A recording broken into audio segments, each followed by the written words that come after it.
bit earlier than we normally would do things. That's kind of the way we had to do it this evening, and thank you for making the effort to come. We will, a little later, introduce I think there's a lot of people here you may not recognize on a regular basis. Can you hear me? Yes. Can you hear Tenny?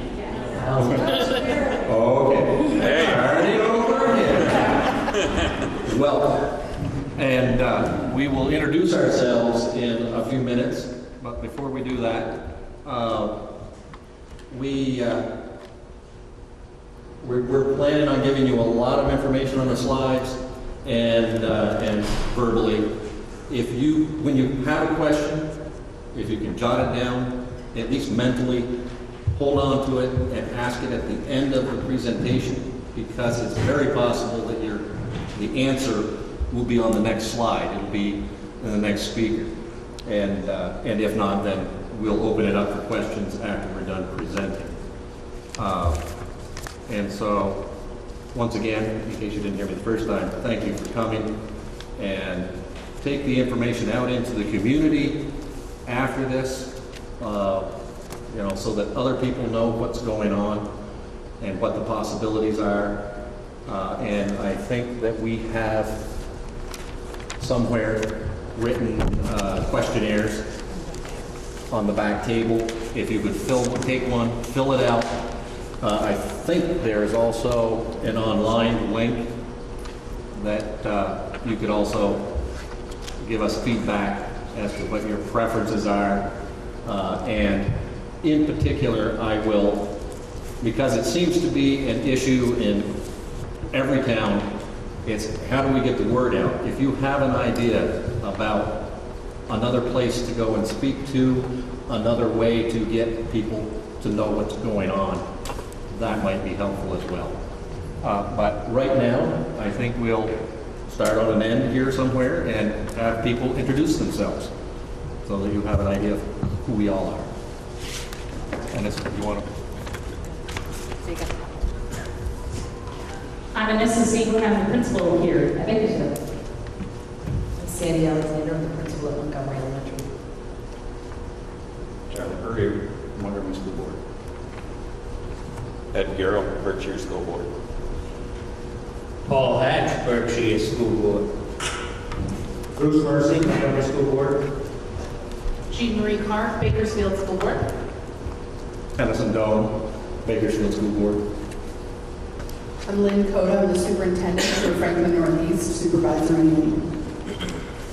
Erin Pocket, Bakersfield School Board. Sheldon Irwin, Bakersfield School Board. I'm Dan Shook, Bakersfield School Board. Leanne Trumley, Berkshire School Board. Lisa Hago, Berkshire School Board. Morgan Gaybill, Business Manager for Franklin Northeast.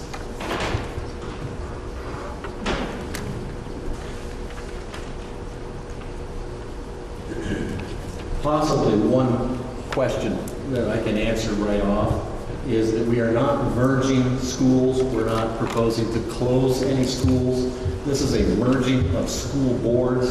It's merging of the governance structure. It's not to do with the local school building and or students.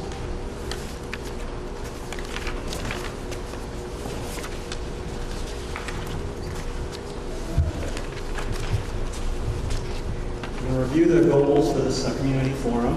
And at this forum, we would like to give an overview to start with of the law, the goals and the timelines of the law. We'll review the histories of our schools, I think, as well as the history of Act 46 is included in that. We want to help you understand the impact of a yes vote and understand the impact of a no vote.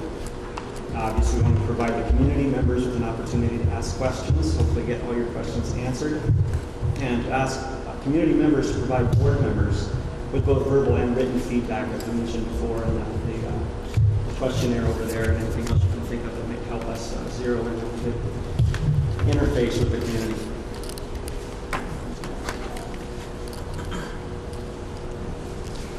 So I'm going to give you a little context about the history of Act 46 and why the legislators in the state of Vermont passed this law originally.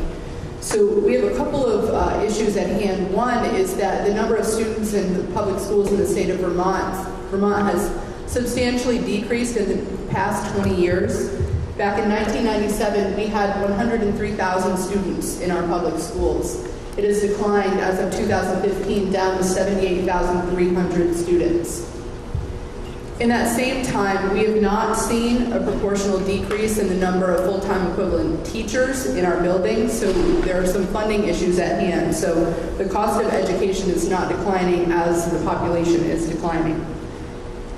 One of the other factors that Act 46 considered when they began these conversations about school governance consolidation was around the types of needs that the students in our communities are having. We've seen some significant shifts in the needs that students have when they come through our doors each year. In the last 20 years, we've seen a substantial increase in the number of students who are living in homes of poverty. 47% is what that number has increased by in 20 years.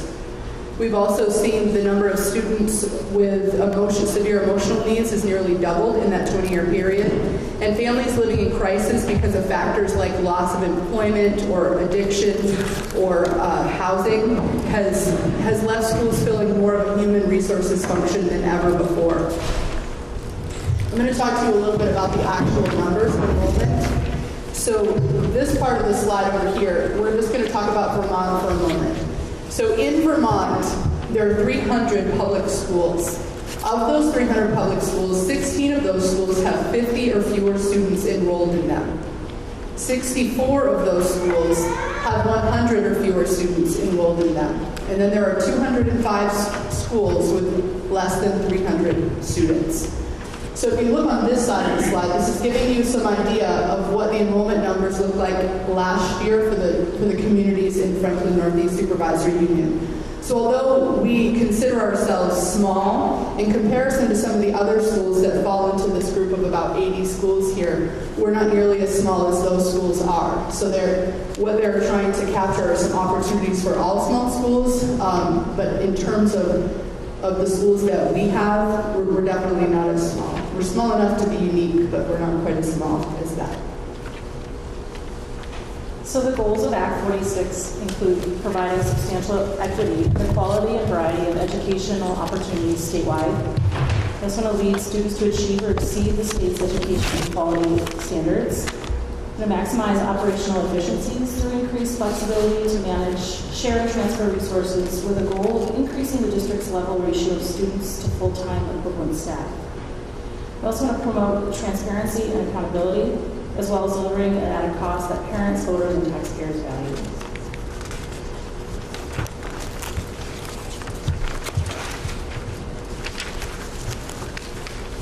So some of you may be asking yourselves, why now? Why are we sort of playing this game again if you remember that we played this once before? Earlier this spring, during the legislative session, they created Act 49, which essentially extended the deadline for communities that were working on a voluntary school governance merger. So that allowed us some new opportunities to work collaboratively to decide on, first of all, who we wanted to partner with. That's very important to many of us. And what our governance structure would look like, what our board structure would look like, our board representation. It allows us to decide what our priorities are, and in addition to it, addresses the Act 46 goals. It is the final chance for our communities to retain our small schools grant. And taxpayers are also able to benefit from 4 years of tax incentives if we go ahead in this direction. The deadline was in this new Act 49 was then extended to November 30th, 2017. So that's why we're doing this again, because we were given the opportunity to do this again. So the challenge in essence is that Act 46 calls for the merger of school districts and boards. The solution that we feel best meets the needs of the communities in Franklin Northeast is that this is our opportunity to voluntarily merge in order to decide exactly some of the things that Jane Marie just talked about. Who our partners are, deciding what it is that's most important for our students in our community, and deciding what governance structure would best help us meet those priorities in our three communities.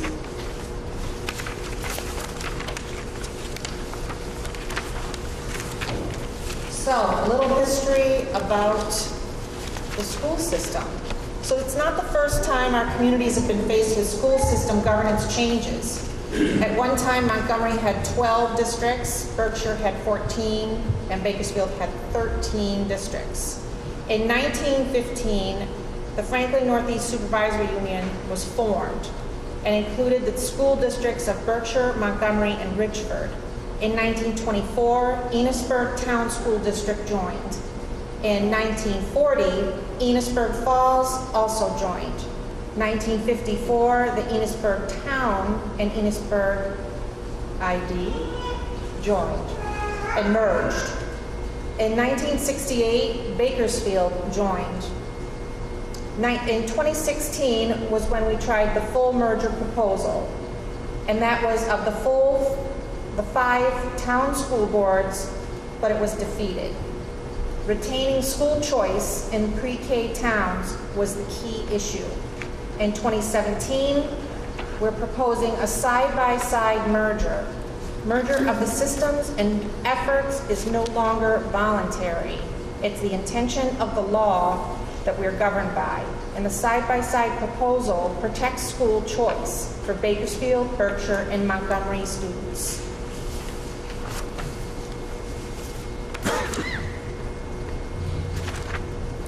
So these board members and I have spent substantial time together over the past few months studying our options. So that's really where we began.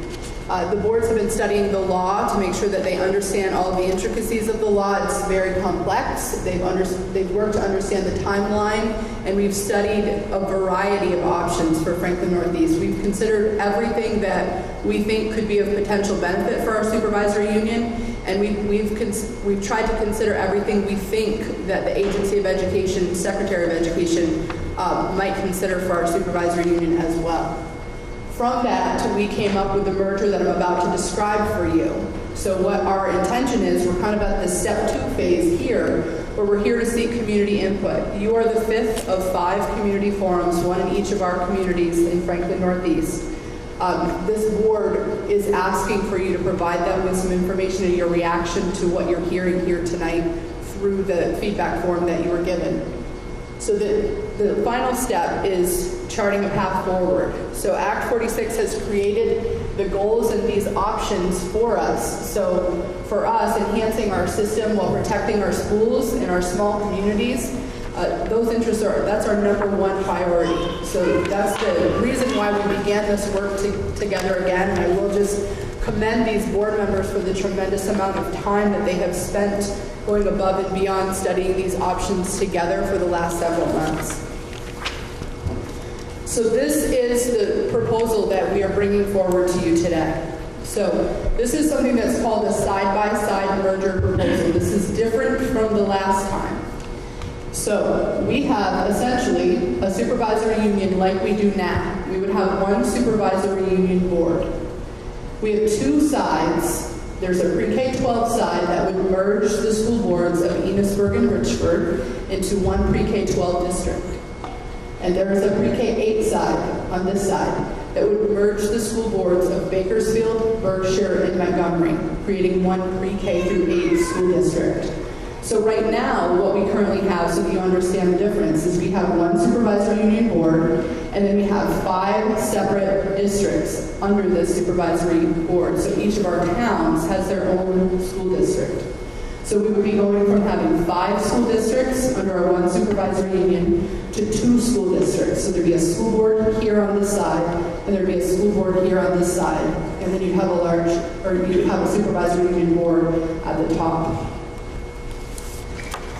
So one of the things that we think it's important for you to know is that by choosing partnerships with communities that we're used to working with allows us the opportunity to continue some of the work that we've already begun in our supervisory union. If you know any teachers that work or live in your community, ask them a little bit about some of the work we do collaboratively across all 5 of our towns. We've been working incredibly hard on aligning our instruction, the curriculum that we're using, our assessments, And we've done a lot of other work at the board levels as well to try to align some of the priorities that we have across all of our schools. So these relationships that these board members have forged together didn't begin this summer. This is something that they've been working towards for many years.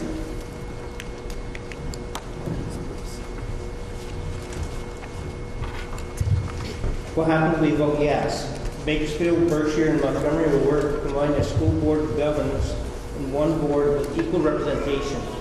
This means that the state allows us to have equal representation of board members. We've been fooling around with the idea of 2 board members per town. So also the district will be equal votes. So each town will have the same say.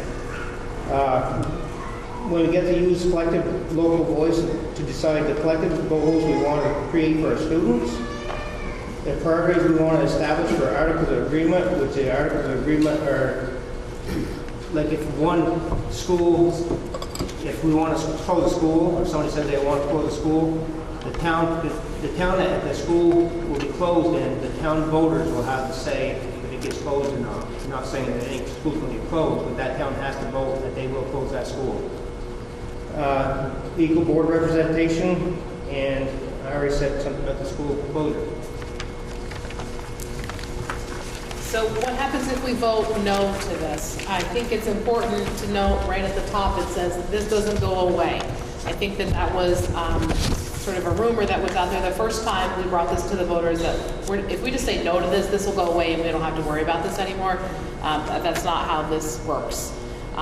So in June of 2018, the Secretary of Education, Rebecca Holcomb, will recommend a governance structure for all of the non-merged districts in Vermont to the State Board of Ed. So if we vote no, it takes it out of our hands having an impact on what our school board governance structure looks like, and it gives it to all that power to the Secretary of Ed.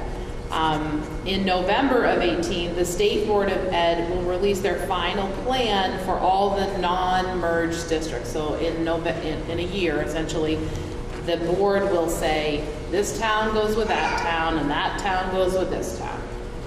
The State Board will ultimately decide who our partners are and how our school governance will be consolidated. This final plan is imposed by the State Board. We don't get to vote on that. They tell us who our dance partners are. The small towns in our district on this side of the house are Berkshire and Bakersfield. Those towns would lose their small schools grants, totaling a little over $135,000. So I think Jean Marie meant to say Montgomery and Bakersfield. Oh, sorry. Their small schools. Sorry. I really want Berkshire to be little. They're not, though, but I talk about them like they're little. So we refer a few times throughout this presentation tonight. We'll talk about Secretary Holcomb and we'll talk about the State Board. I think it's important to be mindful for you to understand that they did not create this law. This law was written in the legislature. So this is something that, like, we are tasked with making sure that we're in compliance with the law. They are also tasked with what they need to do to make sure we're all in compliance with the law. So I want to make sure everyone understands that there's no blame coming from us at all. So when I think about Act 46 and I think about what are the next steps moving forward from here, I like to imagine what it would be like to be Secretary Holcomb, and I'm very, very glad that I'm not, and not the one who has to face these decisions. I imagine she's going to have a map of the state of Vermont, and she's going to have to picture it as a sort of puzzle. She's going to have to look at what are all the structures that have not voluntarily merged that she has to attend to. She'll have to look at what's their structure. So what that means is, are they a pre-K through 8 school? Do they tuition out their 9th through 12th grade? Are they a pre-K through 5 school? Are they a pre-K through 6 school? Or any other combination of the sorts? So there are a couple of things that Act 46 can't do, so she'll have to be mindful as she puts this puzzle together. She can't take structures that are not the same and put them together. So she would not be able to take a pre-K through 5 school and a pre-K through 8 school and say, you're now partners, because their structures are different. She can, however, look at schools that are similar and have similar tuitioning patterns. So she could look at our 3 towns and say, you're logical partners. And that's what we're here to tell you tonight. We agree that we feel we are logical partners as we move forward. So I'm going to give you a glimpse of some of the most recent action in terms of Act 46 in the state of Vermont. So several people have asked me, so yeah, but aren't other schools districts, they're not really merged already, are they? So I want to point out that all the districts in this red here, they have already approved voluntary mergers. So some of those merged early, some have been merging along the way over the last year or so. There are some schools on there that are in gray. There's a school here, here, here, and I think there's another small school in the middle there. Those were already existing supervisory districts, so they already had like structures together. They already had the smallest unit of boards that they could have, and they had enough kids in order to meet the requirements of Act 46. We're not there. We don't have enough kids, and we have a lot of school boards in terms of how this law was written. So our community is here in blue. What that blue indicates is that we had a proposal that was defeated in Franklin Northeast. So one of the things I want to remind you of is, remember what I said about Secretary Holcomb having these puzzle pieces. So I want to talk about our neighbors for a second. We're here, SU 20, and we have neighbors to our west, that's Franklin Northwest Supervisory Union. We have neighbors to our east, that's the North Country District. And we also have Bakersfield connects slightly with this Fletcher, Georgia, Fairfax Supervisory Union as well. Some of the supervisory unions near us, here and here, they have already merged, okay? So those are not puzzle pieces she can consider. So when she's looking at these puzzle pieces, remember we're the pre-K through 8 side of the proposal that we're putting before you. The question she's going to have is, are there logical partners who border the supervisory union geographically? This is what I imagine she's going to ask herself. So here in this supervisory union in Franklin Northwest, we have Shelton, that is also a pre-K through 8 structure. They could be a logical partner for us. It is a little more complex over here in North Country. There are some small pre-K 8 schools, but they're not really right on the border here. They're closer to the Montgomery-Richford, obviously, than the other 3 communities in our supervisory union. So I just wanted to point that out, that there are still some schools down here. These are obviously a little too far away from us to be considered logical partners, but we do have some logical partners up here. We also have some outliers here that are still white. Some of the communities, those little red circles there, that's what the islands look like when you create a map like this. Some of them have merged, and there are 2 island communities who have not merged yet either, so I believe that their structures are similar to ours as well.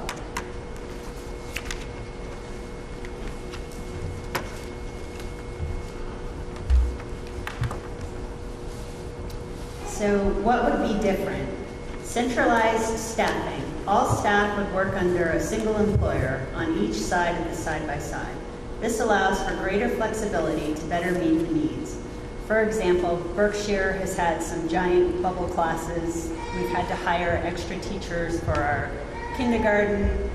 We've also had to do it again for 7th grade and 8th grade. So as those classes go on into high school, the teachers that we've had to hire, we're no longer going to be able to continue to pay, and we need to figure out what to do with their staffing. This would allow us to share our resources, share our teachers, so that if Bakersfield needed a kindergarten teacher, we might have that fit for you. It allows better collaboration between the schools. Single tax rates will be different. A single budget will be developed for the operation of all schools on each side, resulting in a single tax rate for each side. This could provide some insulation from the local tax fatality in a single school district, especially in the tuitioning towns. So another difference that could be possible with this is the unified board. As someone pointed out in the very beginning of the presentation, this isn't about a merger of schools, it's a merger of school boards, so the governing structure.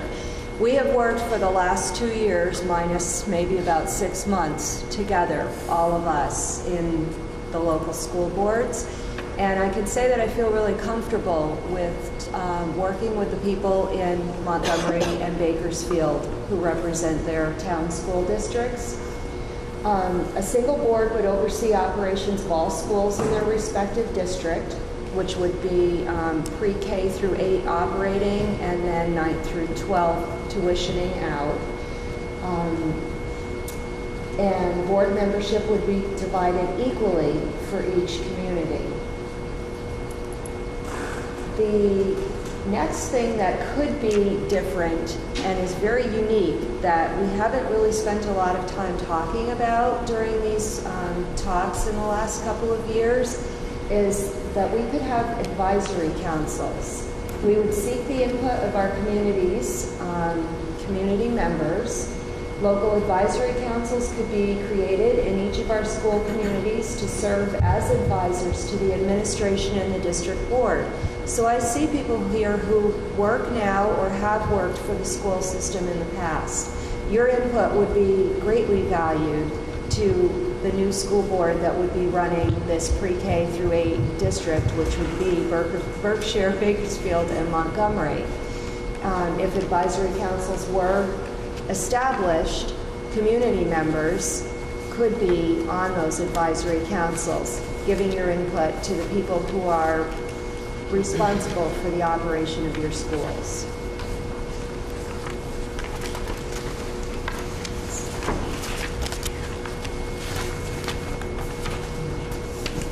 For a brief intermission while the microphone goes all the way to the other. There's another one right there.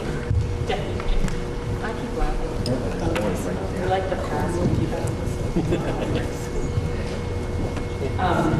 So I'm just going to say for one more time, if you have the microphone and you put it closer to your mouth, they can hear you better. Giving that direction to all of you here. And then I wanted someone to introduce himself who came in a little late because he's still learning our supervisory union and how to get from one place to another. So, hi, I'm Leonard Badeau. Excuse me. Leonard Badeau, the new principal at Berkshire Elementary, and I was unfortunately late to our first leadership meeting. I was late to our first board meeting, and I was late to this. I'm getting better. It's not going to be a habit once I learn. It's also beautiful that being a millennial, I like to use GPS, and it doesn't work out here, which is great. It's just like where I live. So you need to know the roads. You need to actually know what the heck you're doing, and I'm getting closer there every day. welcome, Lenny. So why should we act now? Some of it is just for the controlled finances that we have, the small schools grants for Montgomery and Bakersfield, and also you would gain the tax incentives for the next 4 years. While small, it's still an incentive and still helps you a little bit. We'll talk more about that in a minute. Consolidation of our efforts. We've been doing that for quite a while in FNESU. In 2010, the legislature passed Act 153, which required school districts to begin merging functions like special ed, curriculum transportation. And so we've been doing that, and we have consolidated our transportation special ed curriculum. So we expect to find further efficiencies and ways that we can consolidate over time. The future, basically to control our future, we choose not to wait and see, but to control our own destiny. So if we don't act now ourselves, then in November 2018, the state board will issue their final say to reorganize any unmerged districts. So we can wait, or we can do it now. And forward together, we are ready. Our business office and leadership systems are ready for this transition. We have the 3 principals here. We are working pretty closely together. We'd like to continue in that vein further.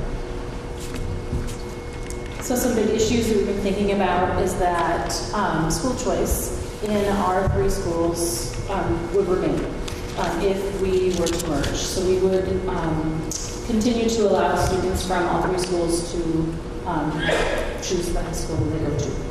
Also, school closings has been a very big area of concern, and with our articles of agreements that would be written by study committees, we have the option to try to write in the language that would allow boards to have a unanimous vote on the board, and then the local town of the school that would possibly be closing to have a vote as well. Also, I know it was discussed earlier, but once again, want to highlight the idea that this would also open up areas for local input to help guide the boards. Local volunteers could form councils and provide feedback for both the school leaders and the boards. And so why now? We want to make sure that we are accessing all the incentives that are out there. We want to avoid some involuntary mergers. We want to make sure we have a say in what's happening.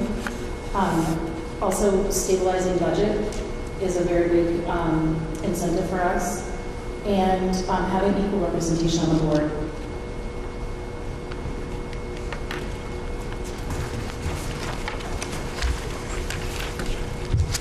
So we are unable to predict your tax rates going out 6 months, much less several years. We're working on developing next year's budget now. In January, we will warn that to you all. You all will vote in March. It won't be until May or June until the legislature starts to set the last pieces that go into those tax rates. But we do know the tax rates that went out on your bills this summer. And if my math is right, Bakersfield had a rate of $1.43, Berkshire had a rate of $1.31, and Montgomery had a rate of $1.26. What we can do is we can look at what goes into those tax rates and tell you what your tax rate would have been if you had been merged. So we're taking those 3 budgets and those 3 student populations, just combining them together with none of the incentives and none of the penalties for not acting. You'll see that the rates are different, and that's because each town has a different common level of appraisal, and nothing in Act 46 or Act 49 is changing that. But the underlying base rate before you look at the common level of appraisal is the same. So you'll see if we just merged those budgets and did nothing else, Bakersfield rate would drop about a nickel because they're the highest, they're coming down to the middle. Montgomery's would go up about a nickel, and Berkshire's stays relatively the same. The third column looks at what would have happened if we had voluntarily merged last year, and this year we got that first round of incentives, which is an 8-cent drop. And again, the tax rates are different because of the CLA. But on this, Bakersfield rate would have dropped about 15 cents, Berkshire's now would have dropped at 8, and Montgomery's would have dropped about 4.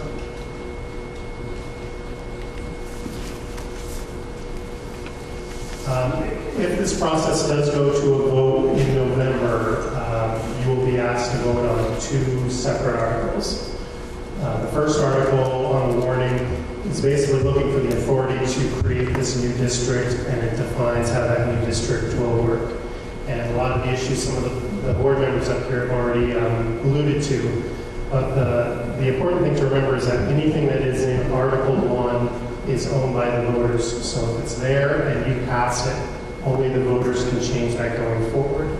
If it's not in Article 1 and there's nothing in law that says it's illegal, those items are left to the school board to change in the future.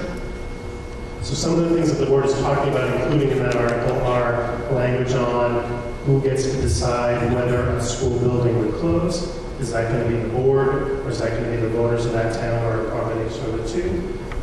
Similarly, what are the restrictions on changing grade configurations? So is it the board or the voters that would get to say, this new district will make Montgomery a K-3 school and Bakersfield a K-5 school and Berkshire a 6, 7, 8 school, and still serve all its kids? Currently, the discussion at the board level has been the board would have to vote on either of those things, and if they approved it, then the people in the town that are affected would essentially have veto power. They would also have to pass that. This will need to get approved by the State Board of Education, but that's at least the current thinking going on right now. Article 2 will talk about the new board members, because in that same day, we're both looking for authority to create that district and electing who will be on the board. There are basically 4 different ways that you can meet the 1 person, 1 vote rule for these school board elections. One would be something similar to where we have now. You get 3 members or 5 members across that whole district. Everybody gets to vote on them. You could also assign seats based on the town's population. So Bakersfield might get 2 seats, Montgomery might get 3, and Berkshire might get 4 or 5, depending on the population. Those towns would get to vote for their seats. The other towns would get to vote for their seats, but they couldn't be equal unless the populations were equal. You can also give each of those towns the same number of seats, but weight the votes differently. So a person from Berkshire, because they're representing the largest town, might have a greater vote than the reps from Montgomery or from Bakersfield. And then the last scenario, which is the one that the board is currently considering, is sort of a hybrid version where each town would get the same number of seats. So maybe Berkshire, Bakersfield, and Montgomery each get 2 seats at the board. Their votes are equal, but everybody across the district gets to vote on every one of those seats. So you folks could run for the Bakersfield seat, and you would actually get to vote for the people representing Bakersfield, the people representing Berkshire, and the people representing Montgomery. So I'm going to share a different map with you today. This is representing information that's similar, but it is a little bit different. So the colors are completely different, and I apologize for that. So let me just tell you what these mean.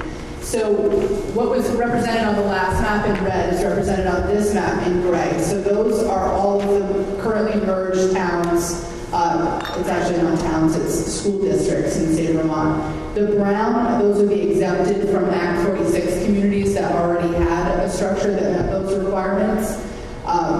The yellow communities are in the process of considering everything about the law, and the communities in pink, those are all the communities who are considering some sort of an alternative structure proposal.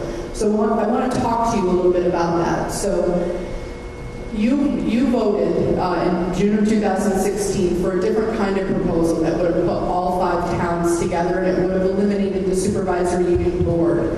That was considered a preferred structure, okay? Anything that doesn't meet that requirement falls technically under an alternative structure. So what we're presenting to you tonight is an alternative structure, the side-by-side proposal. So we still retain the Supervisory Union Board, and we have 2 school districts on each side, kind of underneath that umbrella. So these communities here, our neighbors are also considering alternative structures. They're looking at something different. They're looking at something called the Section 9 proposal, and they're trying to demonstrate that they can meet the goals of Act 46 without changing their existing governance structure. The board considered all options, including the Section 9 proposal, and determined that we felt it was unlikely that we would be able to make a very convincing argument that we would be better on our own than together. We felt like it wouldn't be a very convincing argument that used geography in any way, since our students ride buses between our communities every single day. Our communities are definitely close enough to be able to work effectively with one another. So that's why we're here before you talking about this side-by-side alternative structure proposal.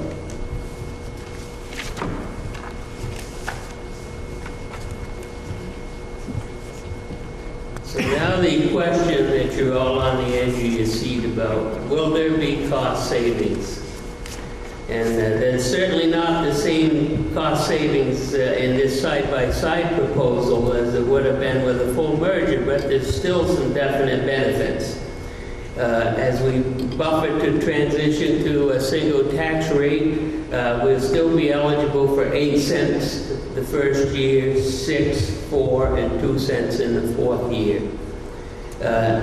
There's also some transition grant money to help us do this that will be very beneficial. And Bakersfield and Montgomery's small school grant that's probably combined around $140,000. While the big picture of all the money that we spend, that isn't much, but none of us would turn $140,000 away out of our own pockets. We already consolidated this special ed and transportation. We work very well together, and there's little doubt that there'll be some more efficiencies in there some way. But money, to be perfectly honest, is not the driving force for this proposal. Our only hope is that as the entire entire state becomes more cost-effective and smaller schools combined and whatever, the money that we actually get from the state that comes back to us should grow as these efficiencies are realized.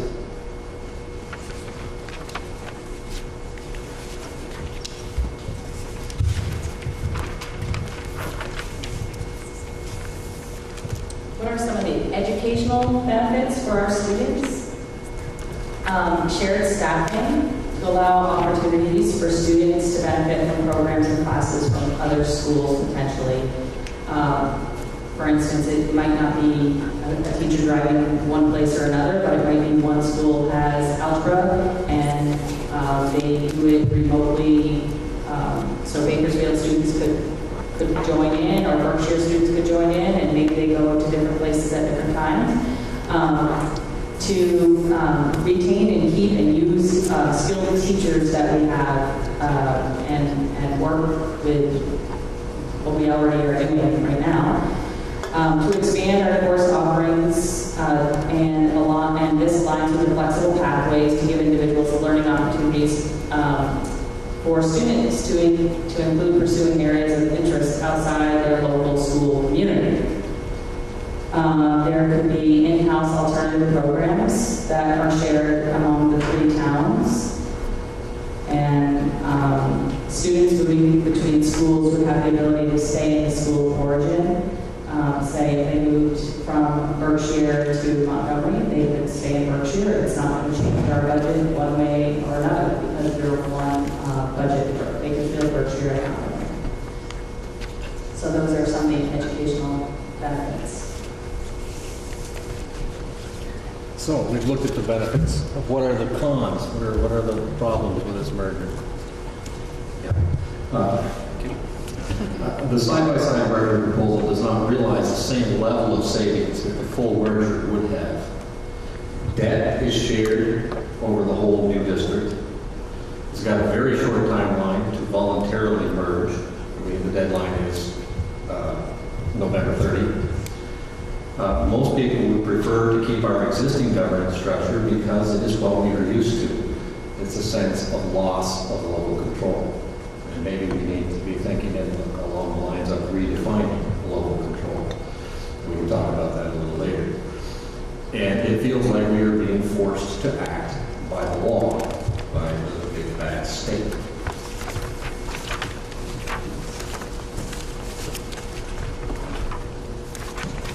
So Tennyson just mentioned debt, and this has been a pretty significant issue in the discussions in Richford and Enosburg, because Richford, as of this year, has a capital debt. You'll see here on the top line, these are the levels of debt that each of the towns in FNESU have currently. Bakersfield and Berkshire have relatively high debts compared to their student numbers, and that's because Berkshire completed an expansion project about 3 years ago, and then we put a significant amount of money into this building about 6 years ago. Montgomery's is a little bit lower. Their last building project was about a decade ago. The second line will give you those numbers again in FY20, 2 years later, which would be the year that the district budgets are all merged, whether they're done by this vote or done by the state. So you see that the number in Bakersfield is dropping relatively quickly. Berkshire, maybe not so much. The 2 takeaways on debt that I hope that you'll all walk away with is, number 1, the tax rates that I showed you earlier, those debt payments are already included, so you can be mad about one or mad about the other, but you can't be mad about both at the same time. And then the second point is that although Berkshire has the highest capital debt, they've also got the newest building, so in theory, in terms of maintenance costs, we would not expect to see a need there as quickly as we would in a place like Montgomery that's got a relatively oldest building.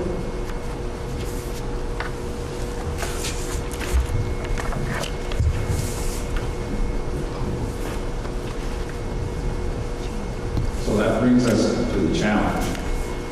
The challenge is to use the dynamics created by Act 46 and Act 49 to improve our school system and enhance opportunities for students at a cost that is fair to the taxpayers. The solution: create an exceptional school system for our children. Stay local, build on the history and community of our supervisory union. Protect our small schools. Share cohesive vision. Control costs more effectively. Keep our doors open to like-minded neighbors. So I know you were hoping there were more slides, but that's the end of our slides.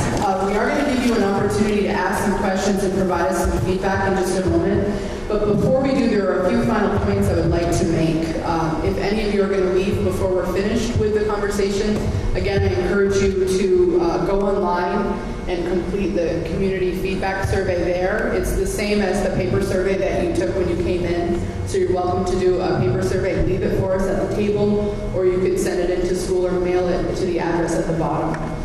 There are a couple other just housekeeping things. We have a listserv if you would like to have regular updates about Act 46. At the bottom of, I believe it is your survey, there's another address that looks similar to that, but it's about getting your email in there so that we can communicate with you more readily.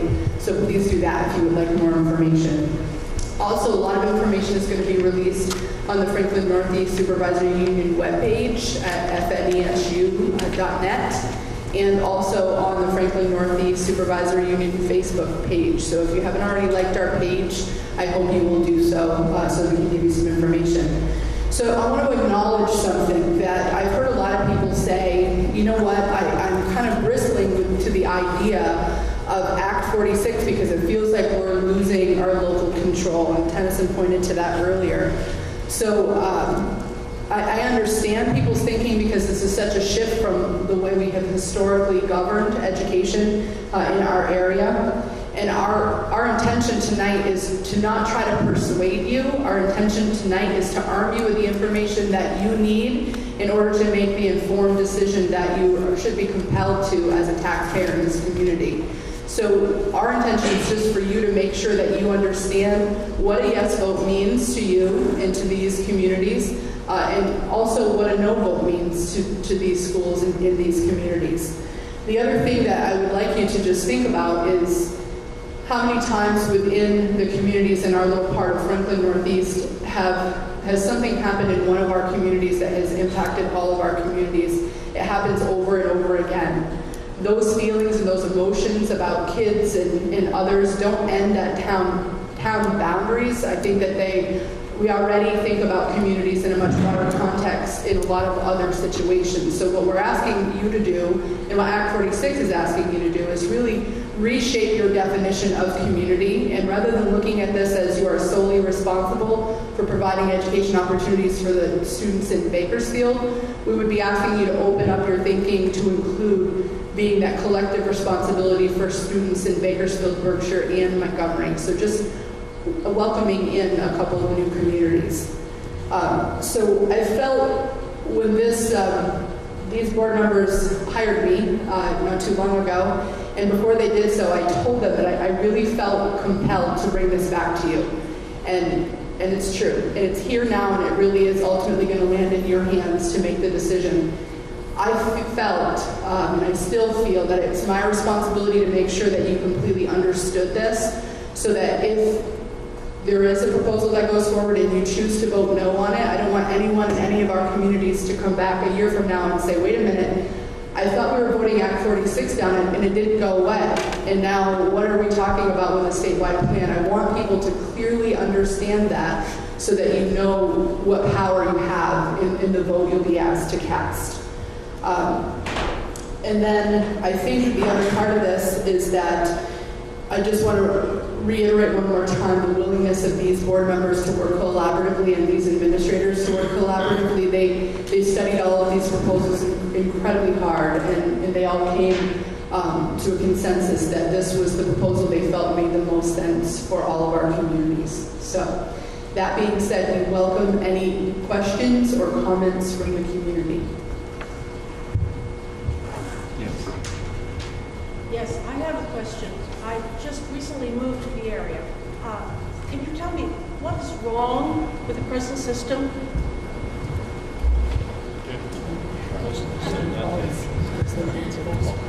So I think what's happening now, it's not that there's something wrong with the system if you're defining system as schools. I mean, obviously there's much work to do. There's always work to do to improve our schools. We're always on a continuous improvement path. What's wrong is we have kind of a funding crisis in the state of Vermont where educational costs continue to rise and the burden on taxpayers continues to rise, and our student enrollment is declining across the state. We're not necessarily seeing that impact of declining enrollment in our little part of Franklin County, but there are schools who are seeing significant declines in their enrollment all over the state of Vermont, and I think that creates a huge burden for all of us, because one thing that you need to recognize about funding is that when you pay your taxes, that money doesn't come straight to your school boards to use to educate these kids. That money goes back to the state of Vermont, and they look at education for all schools in all communities across our state, and it gets redistributed out to those communities. So some of your money goes out to support some of those incredibly small schools, creating a higher burden on taxpayers than what it is you're paying for here in your community. Mr. Hatch, is there anything that you would like to add to that? Yes. I was at another meeting over the weekend, and the gentleman brought up a really good question. If debt is shared, as Morgan has said, then who owns the property?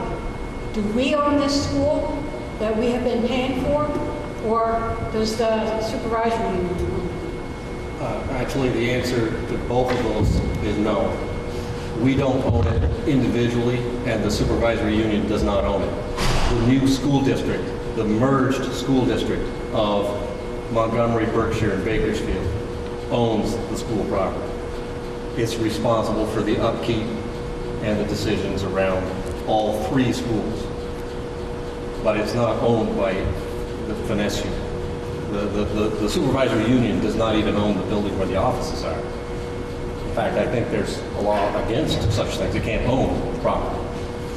So, yes. If, God forbid, one of our schools had to be closed because of declining school populations, what would happen to the building? So the way that the articles are currently being written, and this will still has to go through a few more drafts and approval by the state board, but everywhere across the state that I've seen, the town where the school is located basically has right of first refusal to buy that building for $1. That's fair. The town of origin has the ability to buy that building for $1. There are some restrictions on the purpose of it. They need to use it for public or community purposes. If they take a pass on it, then it would be up to that combined district to figure out how they want to dispose of the property.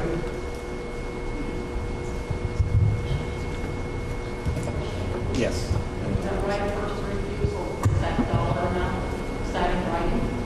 Or is that fluctuating in time? It is for $1. It is for Yeah. So to be clear, what we're really losing is control of our school property by the town of Bakersfield. In other words, we now need approval from outside of Bakersfield to do things to the property or the school. We don't have control over that anymore. We only have 2 votes.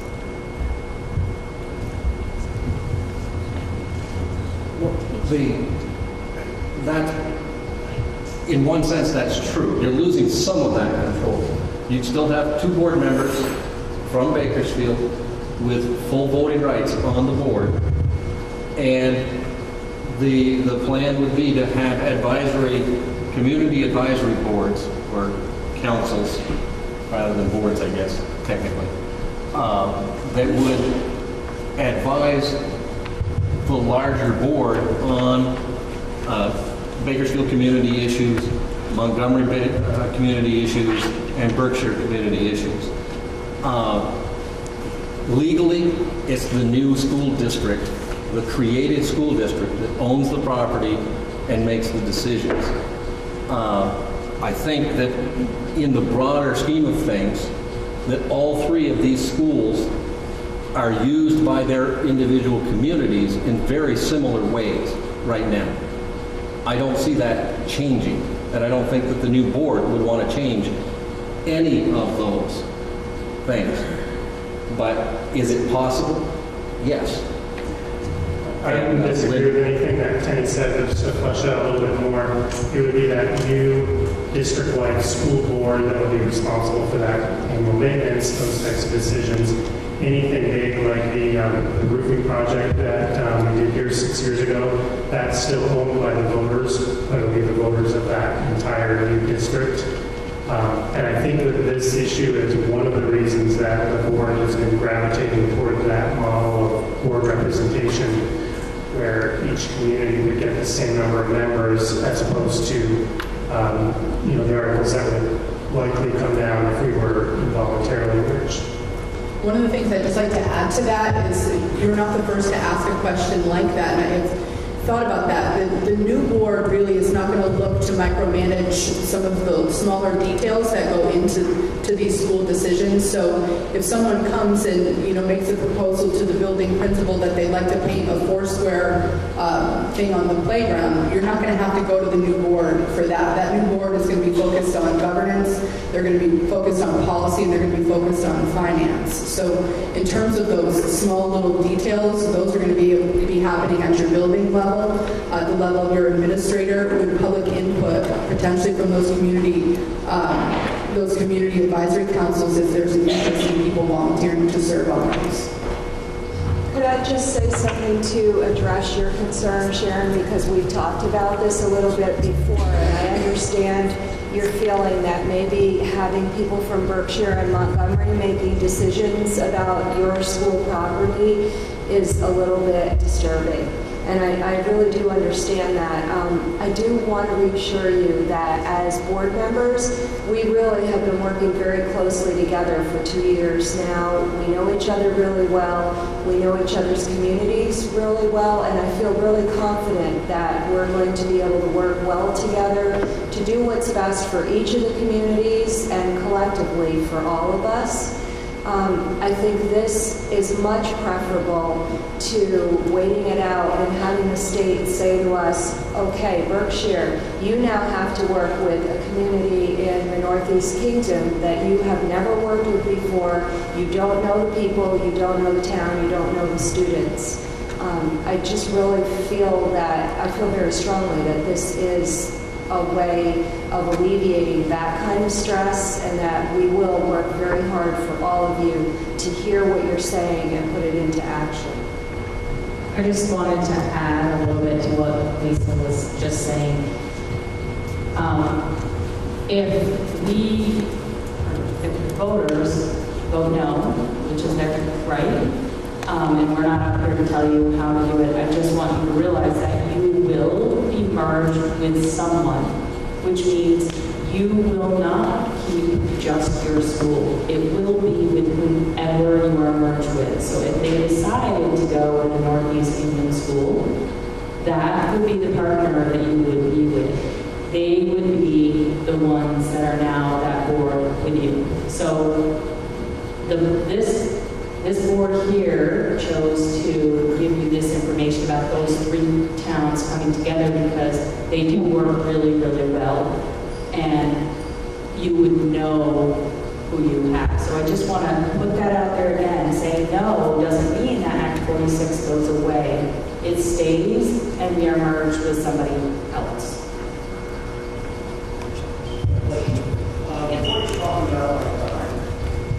Before you talk about debt, maybe like sharing the debt with different schools with the merger. But would that also be the same as the resources would be? Like you're talking about a new roof, so that would be able, we could pool resources from the other schools within that same merger or true. Yes, because it's one budget. Absolutely, yes. It is one budget. You're pooling resources as well. Wait a minute. You had a question, sir? You got two directors from one town, who's from another, who's not, so you you end up with 6 veterans, right? Yes. What if there's an issue that comes up that needs a vote on? We've got 3 yeses, 3 noes. Who makes the final decision? My understanding is that in a situation like that, a tie vote is a no vote. We got that from the Agency of Education. We asked about that because I had the understanding originally that boards were supposed to be an odd number. So my thinking went exactly where yours did. And we've really been trying to understand and predict all of the things that may come up. Obviously, you can't predict all of them, but that certainly is one that I considered. And they've very clearly said there are other boards that have an even number and a tie is just a no vote. Well, if you did 3, 3, and 3, and it's 9, right?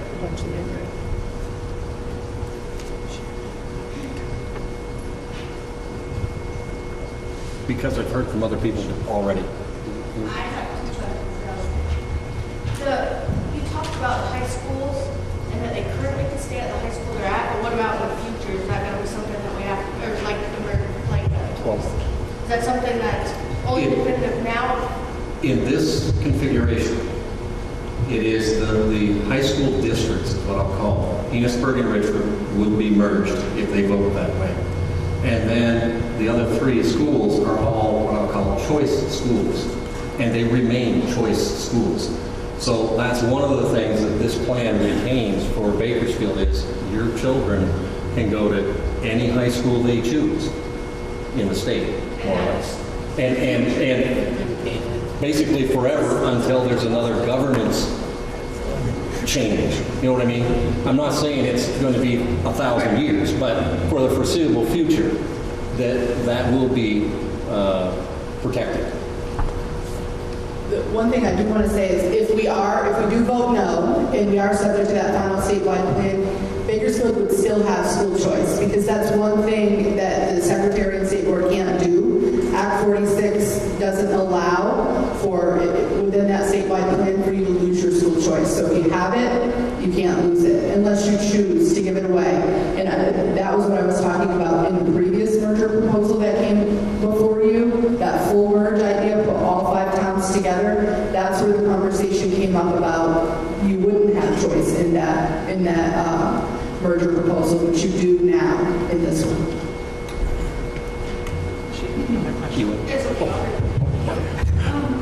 I have a sort of personal interest in this one. Having been elected school moderator for the last couple of years, what happens to the school meeting in each town? Does it still happen or it doesn't because we don't have that kind of say anymore? Well, there has to be an annual meeting of the new district.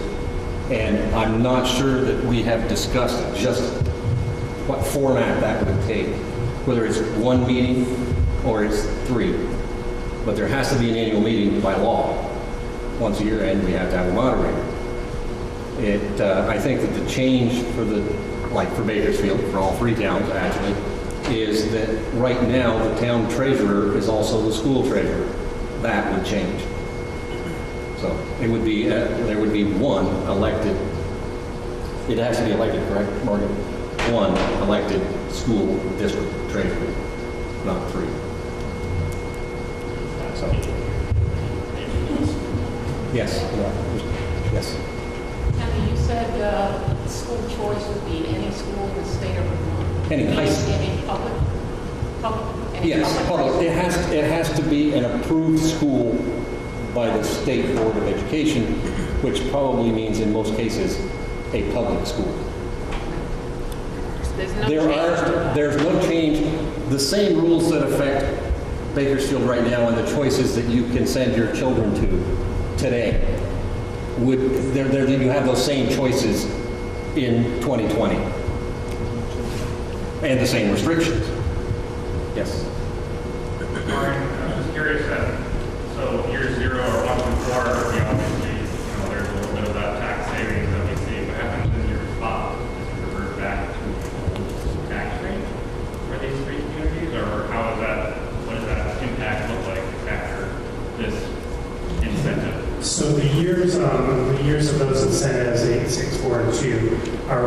there to ease the transition to that new tax rate. So they were not envisioned for a school like Bakersfield who in this merger is going to see their tax rate drop. When your tax rate drops and hits the correct rate, you're going to stay there. It's really envisioned for a town like Montgomery, which has the lowest rate of 3, and it's kind of easing their ascent to that joint tax rate. One more. Yes, Sharon. You got a question? I just want clarification that this is about school governance, right? And you don't have to say right, I'm trying to formulate what I want to say. And so the governance changes, we have one school district. We still all live in the same towns that we currently do, okay? So I'm still a Bakersfield resident. It is still my goal for my child to be as inclusively educated in my home school community as possible. Would that still be a goal? I believe so, yes. Yes. If those services can be provided in the community in which I live, I don't care how big the school district is, because that's governance. I want my child to be educated in the community in which my child lives, if that's possible. So I think that's similar to the law that we have now for least restrictive environment. I think, is that where you're going with your question? It is, and So, I really want to use the special ed. then I used it for you. Sorry. So it's always the intention to provide the service in the community that you live. You know, as someone who works in this field, that there are times when you provide everything that you can provide within the least restrictive environment within your building, and then you might have a need that requires you to have a specialized service that could better be met in another environment. So that part wouldn't change. The intention now is to keep as many kids as you can in the public school setting. That's always the goal. That part wouldn't change. But I couldn't look at you, Sharon, and say, we would never send another child to a more restrictive environment, because that's the reality, that there may be the need to do that in the future, but not the goal. And what I'm seeing is a bigger school district that's still the same size town. And as an adult, yeah, I can be bopped up to Berkshire a couple of days a week, but the idea to me of children being all over, unless it's something that really needs to happen, I would hope we are educating them as close to home as we can. In every instance that we can, we absolutely are, but we would also have the ability to share resources. So there may be a situation where one school is kind of leading the way, maybe with an autism program. And maybe there are other kids that would benefit from that autism program, whether it's attending that program or having the ability for those staff members to be able to consult with staff members in the home community. It would provide the school board and the administration with more flexibility to be able to use those human resources to be able to better meet the needs of kids in all of the schools rather than just in that one school. And my only caution with that is I've been in education long enough that I remember those programs, and when I was working in them, they did not feel this way.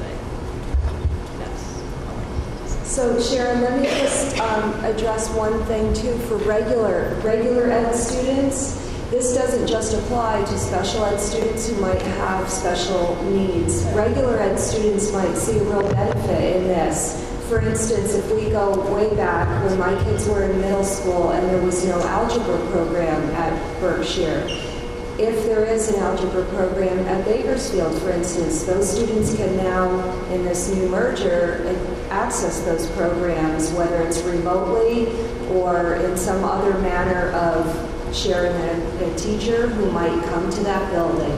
So those types of opportunities really can't be overlooked in this situation, especially in today's world when it's very competitive, that students get every advantage that they possibly can, and living in a rural area makes that difficult oftentimes.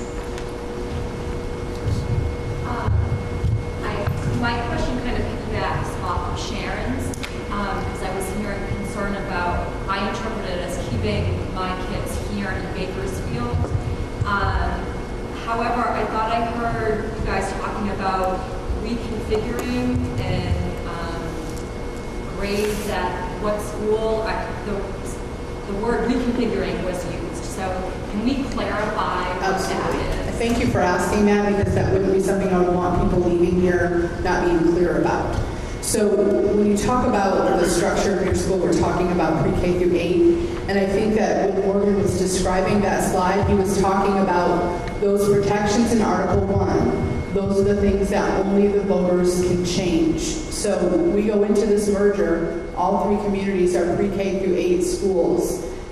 In terms of the structure, the configuration of the grades, it's a priority for these boards to feel confident that these kids are going to get educated in these communities.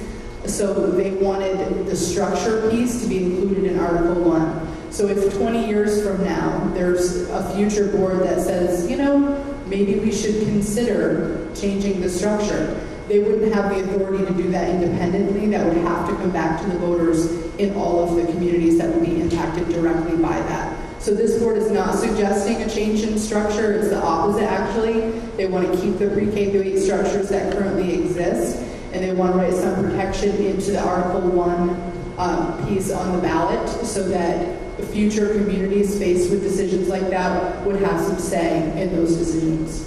So just to follow up, so kids wouldn't potentially be suddenly like shipped to Berkshire for middle school or something, but staff could be moved around, much like Sharon is now, and how special educators have been moved around the district. So it could happen, absolutely. And I will say that right now our special educators and some of our grant-funded positions are already FNESU employees. And I will tell you that this summer I was incredibly thankful for that because we had a substantial cut to the federal funding that we received in our supervisory union. And because those employees were not local employees, those employees were employed by the supervisory union, it allowed me the flexibility to be able to look at that grant funding and say, okay, this person has worked full-time in Bakersfield, but Bakersfield doesn't have that level of grant funding anymore. This school has more grant funding. This school can pick up that portion of that contract. In the absence of having that flexibility this year, we have a minimum of 3 people who would have lost a portion of their positions in this supervisory union. So I think that although it's scary as a teacher, there's no master plan to put you all in a bag, all your names in a bag, and shake you up and have you land somewhere else. We feel like we want to have the schools function in a way that makes sense for schools, and moving you all around wouldn't be logical in any way, but there might be a reason in the future to do that, and it might be to benefit. Maybe there's something that someone is incredibly strong and another community really needs to benefit from that, or it might be that there's a reduction in force in your school and now they need 1 math teacher instead of 2, and that would impact one of the math teachers in your school. So instead of that person losing their position, if there's a math opening in either of the other 2 schools, they would be able to shift over to that school. And that was a terrible example because you work in Richford, and that's not part of this merger. I'm sorry, Enosburg. So let's pretend that you were working in Bakersfield. So if one of the math teachers was reduced in Bakersfield, Berkshire or Montgomery could take on that math teacher if they had an opening. And I just want to give you a more concrete example of that that's happened in Berkshire in the past. Leanne mentioned the bubble classes where we had to hire an extra, for instance, kindergarten teacher. And then what happens the next year when we have no need for 2 kindergarten teachers? At that point, if there's an opening elsewhere in this new district, it's a pretty seamless move that teacher could move to another school and retain his or her job.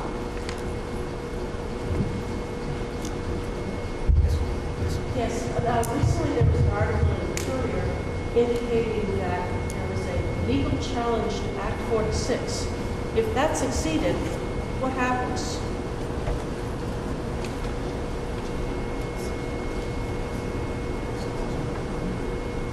Well, I don't know exactly, personally don't know what happens if the challenge is successful. So far, there has been nothing at the legislature level that, you know, Act 46 and Act 49 are not going anywhere. And I don't know about laying odds as to whether there's a legal challenge that will stand up. Historically in Vermont, we have gone through several sessions of consolidating school governance. And so, personally, I'm a little bit skeptical that it will succeed.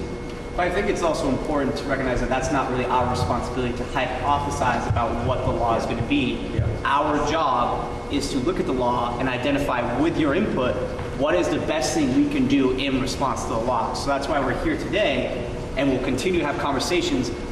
What is it that we all think collectively is best for our kids in response to the law? We can't guess what will happen later on. We can just do the best of what we have in front of us and work through it. And just, I'm reminded, again, I thought of it a little earlier and then forgot to say so, but in discussing the articles that would be voted in Article 1, the pieces, the paragraphs that would be in Article 1 that you're voting on, that would be protected.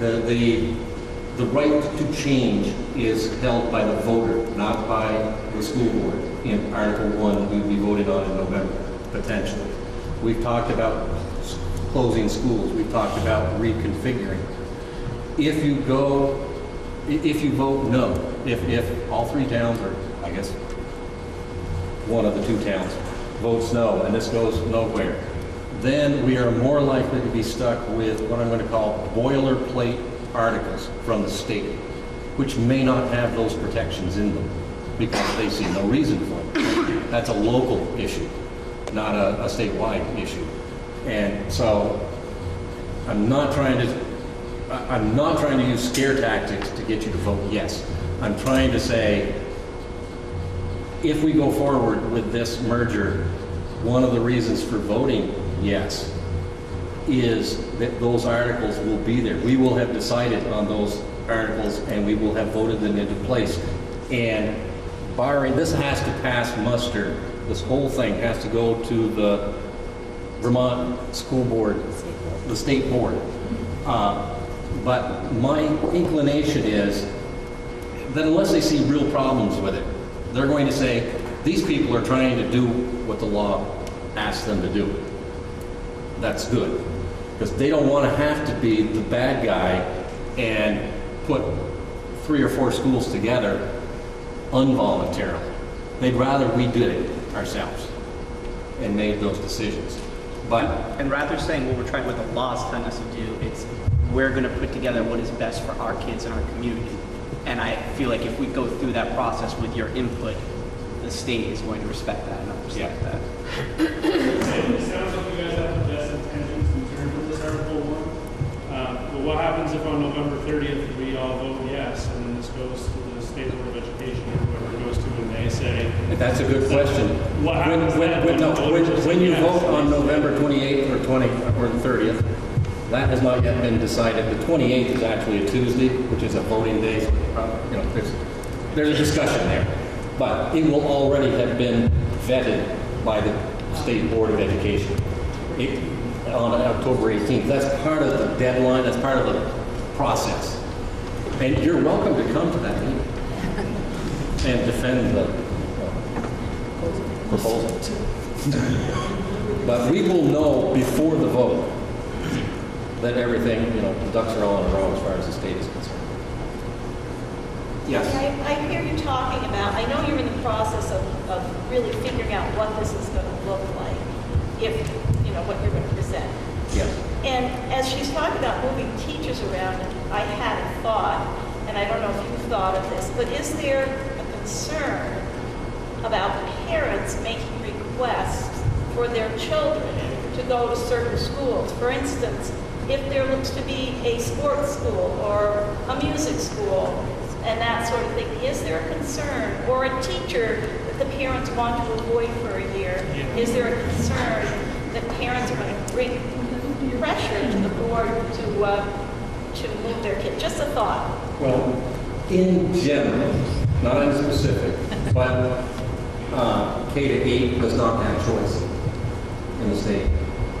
And I don't see that changing. But So you would not let a child move from one school to another? I think those issues have been discussed. I'm going to say that it's going to be on a case-by-case basis. In Bakersfield, we've had those requests before.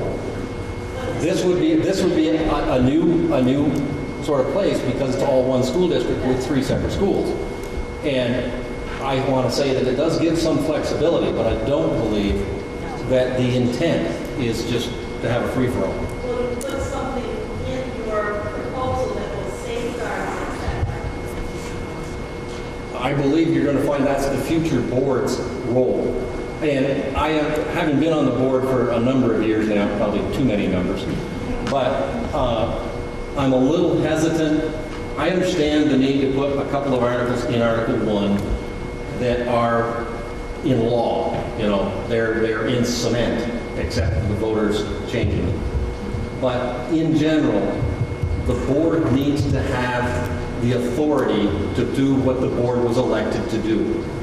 And I mean, that's representative government. You got to trust the people that you elect to do what you sent them there to do. And so to make too many restrictions on the board, everything in Article 1 has to go back to a public vote. And so if you put too many things in there, we're going to be coming back to you with votes. Oh, you know, we want to be able to open the gym on Tuesday nights but we have to go back to a 3-town-wide vote to get permission. You know, is that the kind of structure you want? And I mean, maybe that's an oversimplified and extreme sort of example, but that's the sort of thing. Please allow us, and maybe I'm only one voice, and to be honest with you, I dodged the bullet. I'm not on the committee that's going to be writing most of these articles, and so dodged the bullet. Kathy, do you have a question?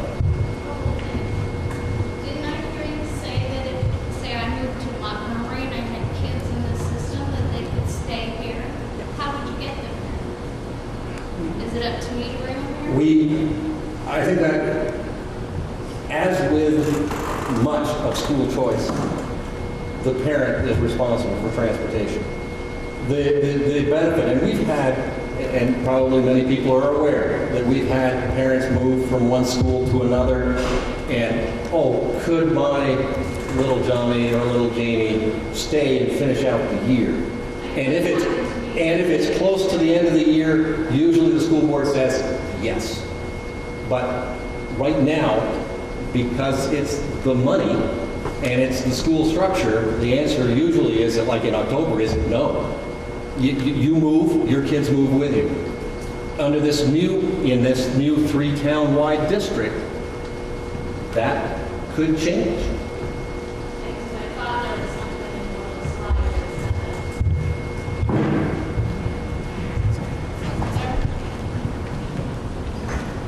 All right, my second thing is this article going to be a page long like it was last time? No, we're going to make it 3 pages long. We're going to try to keep it as short as we can. But this board and the committee that's going to be doing the work has to follow the rules that were handed. Yeah, but can it be plain English? I'm not a lawyer and I... Yes, I've heard you, and I had voiced that to the committee, Kathy. So We're trying. We're going to try. We're going to try to make it as straightforward as possible. After the third or fourth whereas and therefore you lose me. Yeah, but you know, lawyers get paid by the letter. They gotta have more letters. I'm going to law school. Yeah. Sure. One moment. I know the economics in each town is unique, and I know some towns meet the poverty level, which means they get more stuff, kind of. Thanks. Some towns don't, and so we get less stuff.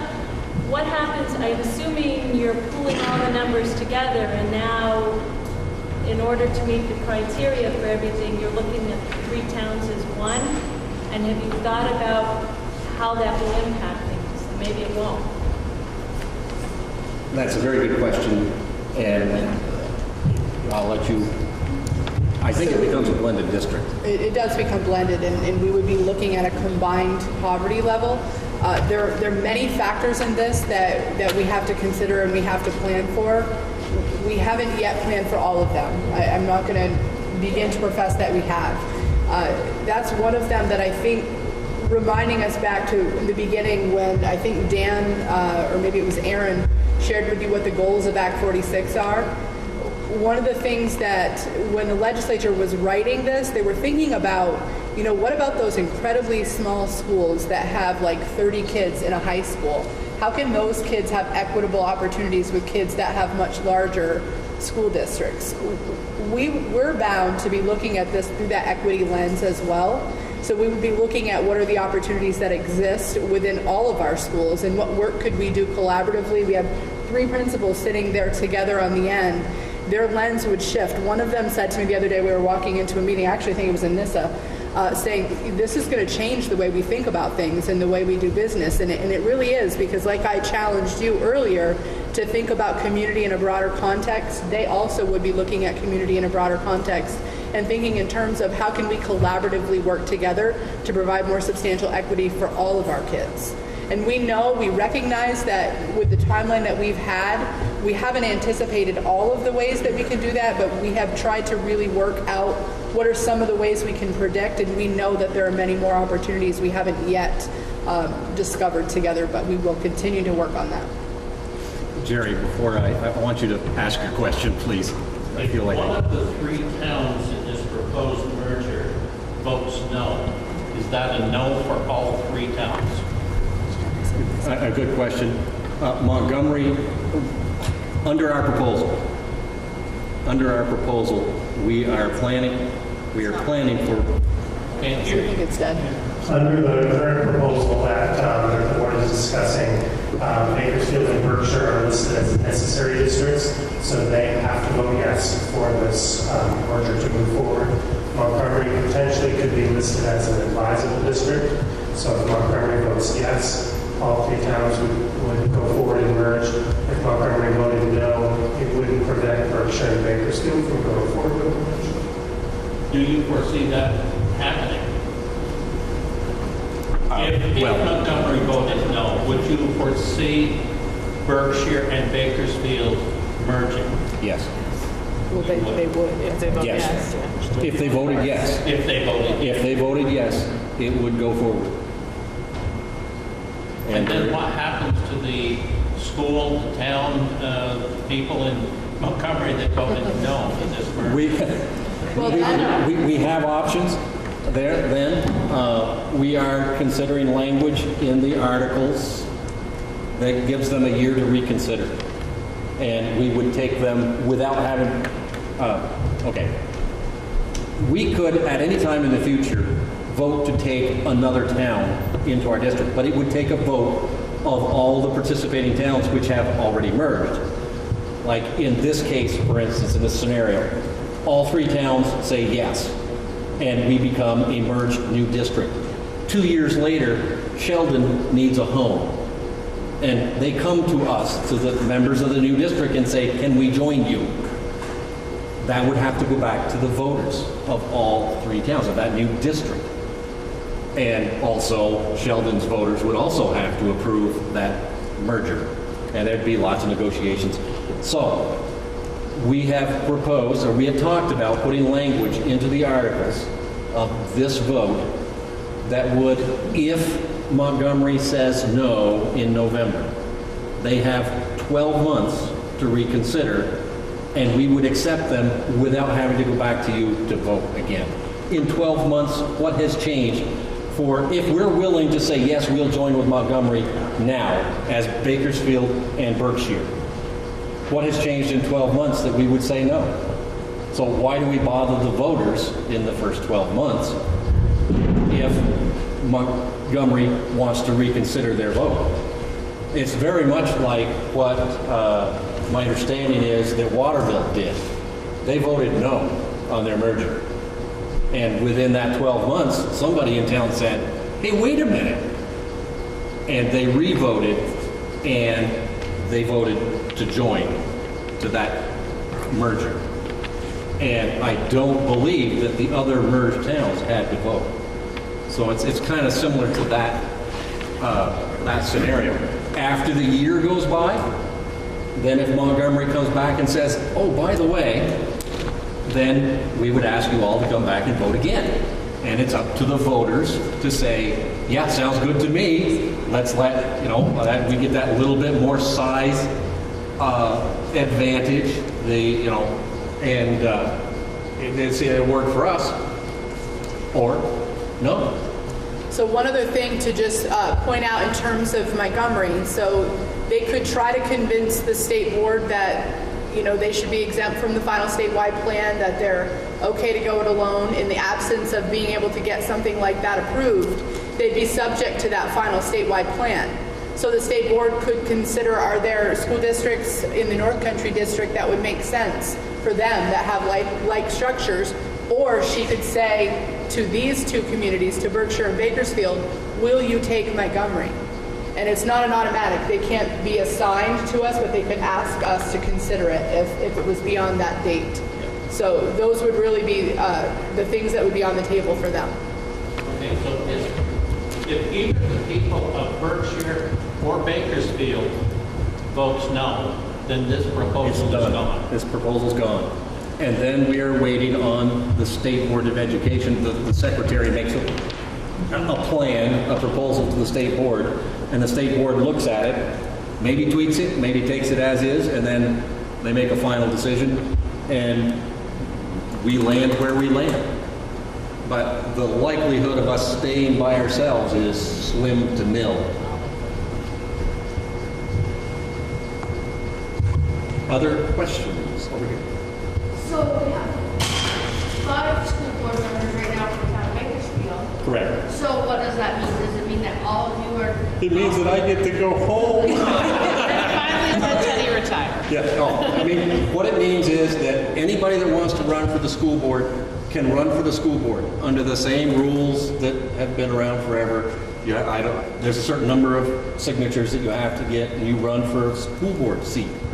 But Bakersfield will vote for 2 instead of 5. So some of us here, all of us here have to decide if we want to put our name on the ballot. And last time, I put my name on the ballot. And I think many of us here, except Tenny, are thinking about doing that specifically because, I've given a lot of my time and energy to when we worked through this the first time and again this time. And so there's a big part of me that really wants to sort of see this through and see what it looks like on the other side. And I also really like working with the people on this board, thankfully. But also, it, I think, would bring a sense of peace to the voters that, okay, if Teddy did say he wanted to put his name on the ballot, you folks have worked with Teddy for the last however many years, and you have a level of confidence in him. So I think that brings a level of confidence into the new board that it's folks that you've already been working with. So some of us would not have this role anymore, potentially. And then the school board, so it's Bakersfield, Montgomery, Berkshire, and then we vote Venusburg too, or how does that work? No. Just those 3 towns. Venusburg is completely separate. Yeah. Venusburg and Richford are completely separate with a separate proposal and a separate vote on a separate school board, and then these 3 towns are on one other side. But are we still one school district altogether? We'd be one supervisory union, and then the 3 towns would be one school district. And then will the school board, it must be up to the school board once we decide where our people are to eat, together. School board meetings now, Bakersfield meets together. Yes. Right. So one of the things to just note about school board, let's say we have an approved agreement between all 3 towns or 5 or whatever, whichever towns approve this side-by-side merger. These existing boards would continue to operate until June 30th of 2019. So because we would be governed the way we're governed now, so there would be still, some of their terms would come up in March and you'd be voting for those terms, and they would continue to do the work of operating these schools until June 30th, 2017.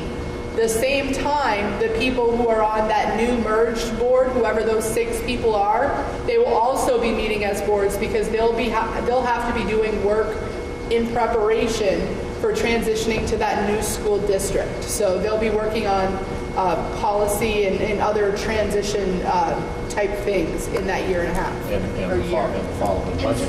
And budget. So is your question, where will we actually meet as a as a unified board? Well, no, I just meant like, so you and, you and Cheryl, the school board members, do meet together here to have talks about this school so that community members go to that, or do you have to go to all? You would go to this one board meeting where all 6 members from all the towns are. And, you know, my guess is that we would probably rotate that meeting month to month. We haven't got this far, but like one month it might be in Montgomery, one month it might be in Berkshire, that kind of a thing. The new piece that we have not had in the past is the advisory councils. And, you know, and so that's new. I don't know the exact structure to tell you how that's going to work. But there would be issues that you could go to that council and say, I would really like to see, or I have an issue. And they may resolve it. Or they will say, yeah, that's valid, and we're going to go to the administration and get to the school board, and be dealt with, addressed. And as far as where our meetings are, it's interesting to note that with the exception of a very short border on up on Cold Hollow Mountain, they tell me that Montgomery does touch Bakersfield briefly, but other than that, these 3 towns do not share a border. And so I would see it, Jean Marie was talking about a rotating board meeting.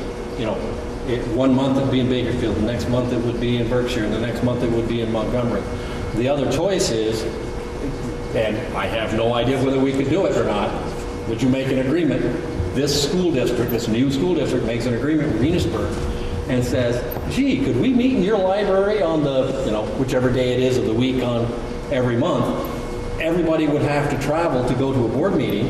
And I'm not talking about the board members. I think you'll find that the person that runs for the office is going to know about the travel. They're going to be willing to put in the time and the mileage, and they're going to go to the board meetings, wherever they are. But I mean that the person with an issue that wants to go to a school board meeting. This month, you could show up in Bakersfield. It's a short trip. You just come to the school and have a board meeting. But if it happens to be next month and it's in Montgomery, you got to travel all the way to Montgomery because that's where the school board member is. That's where the meeting is. If it were in Enosburg, and I'm not saying it can be because it's a different school district, then everybody would have the same travel because Enosburg School is very central to all 3 towns. Can that happen? Don't know. Is it advisable? Don't know. Haven't dealt with that issue yet. So is it a possibility? Yes. I would also throw out, sorry to interrupt you. Yes. I would also say that, I've been on the board like 5 years or something, and I think that it takes new parents who have kids in the school building a little while to sort of understand what the role of the board is. And I know that when I first became a board member, people that knew me were like, I heard that they were having spinach for lunch on Wednesdays, and that's terrible. So could you get them to eliminate spinach? Like, they were coming to me because they knew me with things that weren't really at the board level, like little things like that, like, we need a new playground structure, something like that. So there's certain things that that the board does, and there's a lot of stuff that gets done with the building supervisor, like with the NISA locally here. So ciphering out what goes up to the board and what you would really need to travel to a board meeting for, and what really can be done at the local level, like right here in the building, is sometimes a challenge for folks to figure out. So sometimes it's like, you go to your board member, then you get bounced back down to the local principal or the teacher within that school system.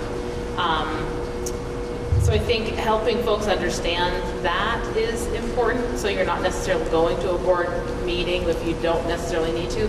But I also think that's a good reason for us to put in place these advisory councils, and we've sort of offhandedly been referring to them similar to like a PTO kind of an organization, where there's a lot of things that parents and community members can do in a school building that have a really big impact and a great impact on what happens inside that building that the board doesn't need to give you yay or nay to. So I'm really hopeful that we can get those advisory committees assembled in the local schools, because I think that would also help folks really feel engaged in that school and in that community. Sorry, I interrupted Lance. No, you answered my question. Other questions? I don't mean to beat a dead horse on this Article 1 thing, but just for clarification, I thought I had heard that the Article 1 things come back to the local school, like if it's a Bakersfield issue, it goes back to the Bakersfield residents, but then you had said something about it still goes to all 3 towns. Could I have some clarification on that? Sure. Yeah, the difference is that anything that appears on Article 1 that you guys vote on, you guys as voters of this now 3-town district, you own that article. So it's not whether it's a Bakersfield issue or not, it's whether it's a voter issue or a board issue. So if it's in Article 1, the board can't change it without your authority as voters. I think what you heard was the... all 3 towns. Correct. I think what you heard, though, was the reference, I'm guessing, the reference to school closures, that was specific to the community that's being discussed. So it would have to be approved by the board and of the community that it impacts. So that's the exception to what Morgan is saying. And that article could only be changed in any way by the voters of all 3 communities of the new school district. If 20 years from now, you as a new community, a larger community district, wanted to change one of those articles, you can petition the school board to ask the question, then it gets voted by all of those 3 communities.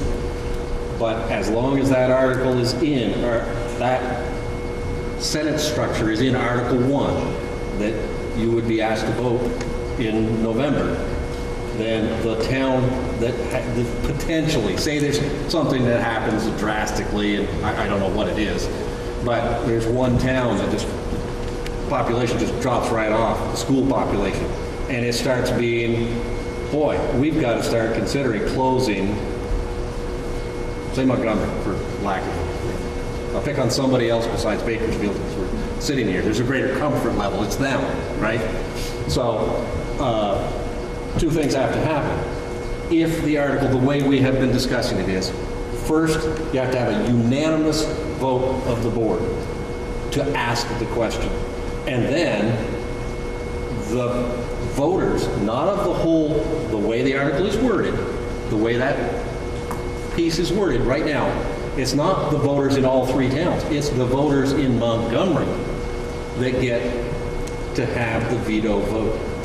They have to be convinced, I think it is simple majority, 51% of the voters in Montgomery. It doesn't have to be unanimous, but 51% of the voters in Montgomery have to say, yeah, it makes sense. We don't like it, but it makes sense. And then the way that this is written right now, the way it's proposed. Does that answer your question? Yes. Honestly, we're talking about school closures, and I don't really know any school, but say Montgomery, I don't even know how big they are, but can any of these schools even house these schools? I think I understood your question. We are not proposing any school closures, and honestly, the Berkshire is a bigger town population, it's a bigger school population, and they have had issues with, are we going to have to buy some mobile classrooms for a couple of years to work this bubble through our school system? They've had that issue. But there are no schools that are even close, none of the 3 that are close to closing a school. We're not that short of kids. Let me point out here. So last year we had 145 students in Bakersfield, 224 in Berkshire, and 148 in Montgomery. So there are no schools. If the board were proposing a closure, there is no room at the inn for, let's say, neither of the other communities could take on any of those schools into their existing structures. So there's no conversation at this point at all about closing schools. And with buildings that's in good shape, and that's not, they're not perfect, but they're in pretty good shape, all 3 buildings. It doesn't make any sense, at least from me, and if I'm on the new board, I haven't decided yet to run, but it makes no sense to close one of those and build a new one. It doesn't make economic sense. And there's nobody on any of these boards that has even voiced, not going to happen, basically. 20 years from now, things could be different. And does the new board 20 years from now or 25 years from now need to have the authority to make the changes that are necessary? Yes. But we are putting into the articles the caveat that the voter gets to have a voice, you know, in Article 1. So, and that to me is an advantage to going with this proposal as versus having the state come in and impose. Because if the state comes in and imposes, I don't think those kind of articles, that kind of wording is going to be in Article 1. Because, you know, that's a local issue. They aren't worried about it.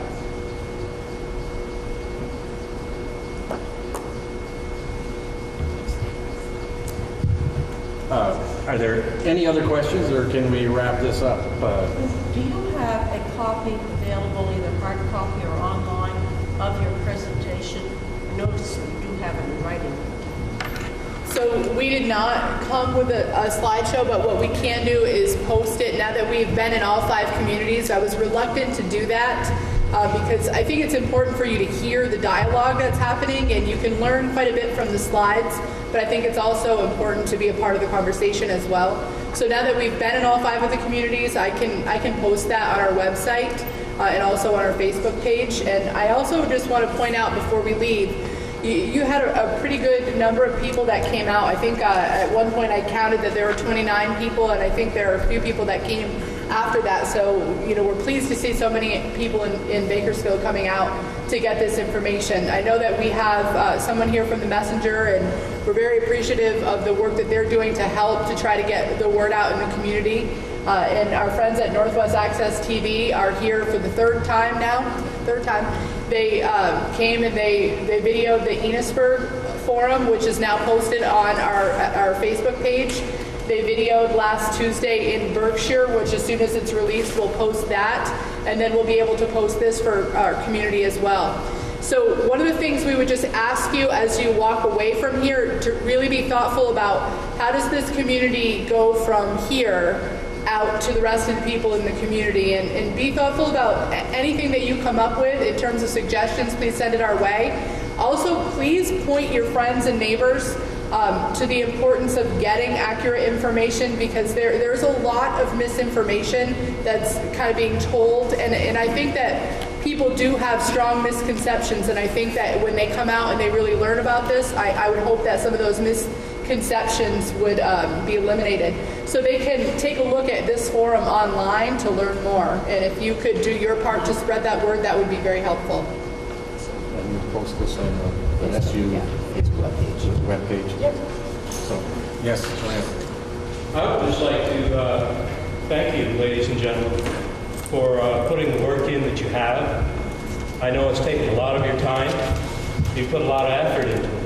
And thank you for coming here tonight and educating us on the subject. Thank you.